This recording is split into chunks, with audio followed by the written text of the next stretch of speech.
first time we met, she propositioned me. She seemed so sure. I was sure. He was so shy and mysterious. Is there something you'd like to tell me? Is there something you'd like to know? I'm your wife. I know everything. Could you help me with something? You will not tell anyone about this. What was extraordinary about this film was I was actually sent or given the script by Tom Hooper, the director, when I was making Les Miserables. So it was a while back, and he just gave me this envelope and said, "I've read this script. I want to know what you think." And I read it, and I was just sucker punched by this incredibly beautiful love story and this story of authenticity and courage and so I sort of said yes immediately, but the film I didn't know had been around for 12 years already. It was a struggle to get it made, so it didn't get made, and I remained attached to it. And meanwhile, got Cast and Theory of Everything, went and made that, and then this suddenly arrived, got greenlit whilst we were in. So the whole thing was a sort of hodgepodge. Does that? I don't know if that word exists. But it was a. But that's what's interesting about filmmaking is there's never clarity. It's a. What's so interesting is that this seems to be coming out at just the most perfect time in terms of the zeitgeist of talking about transgender, isn't it? It is, and it feels. I mean, it looks as if we've sort of organised it that way, but I can't say how sort of coincidental it's been, but also how extraordinary it's been. For us, having gone on a huge education whilst preparing for this film, and I've learnt so much and met so many people from the trans community who have been so openly embracing and generous in educating me. And what's been wonderful is then seeing that education and conversation come into the mainstream press and the world being educated and cisgender people beginning to understand. Give them something different. Lily, you're exquisite. You're different from most girls. I feel I'd need to ask your permission before I kissed you. So as a cisgender, how do you prepare to be a transgender? Well, you educate yourself. Right.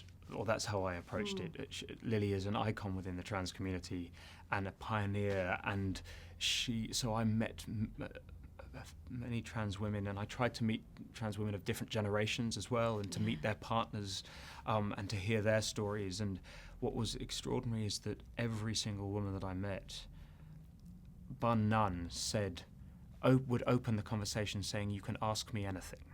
And that absolute understanding and generosity of educating me was overwhelming. And I hope that the film has come in any way close to portraying what I learnt making the film. And how did you, and which I guess even Lily does in the film, learn to become feminine in a way, the gestures, and how did you do that? Well, I think for me, what it was about starting with the mind and what she was going through, reading her book Man into Woman, again meeting trans women, hearing their stories. But also there was this amazing photograph of Lily when she was living as Einar, and she has this starched collar that was up to here and this incredibly sort of tight tailored suit, and with these it looked almost as if it was this sort of exoskeleton of masculinity that had been placed on her by society and by herself to sort of keep her in this sort of rigidity. And so for me what was important was all of the trans women I met knew that they were trans from the age 4. They knew that they were in a different body from that. And so it was about unpeeling that for me. Let me introduce. It's Lily. That's right. Einar's cousin from Violet. My dear. Me as a part girder, just, to read the script and also realize in a way, and also prepping for the role, talking to people who have had close ones or relatives or partners who have gone, through a transition, like any transgender man or woman, they told me that it's as much them. Yeah. It's actually that person also going on a transition. And in this film, I think we're telling both those stories, and that I thought was very, very interesting. And how love really transcends all, in a way. I think that's what's such a beautiful love story in this film, isn't it? Very much. I mean, Gerda, to see her kind of, you know, unbelievable, you know, strength in supporting somebody that she loves beyond anything, the will of lift that person up and truly help that person to become who they truly are is just, you know, extraordinary.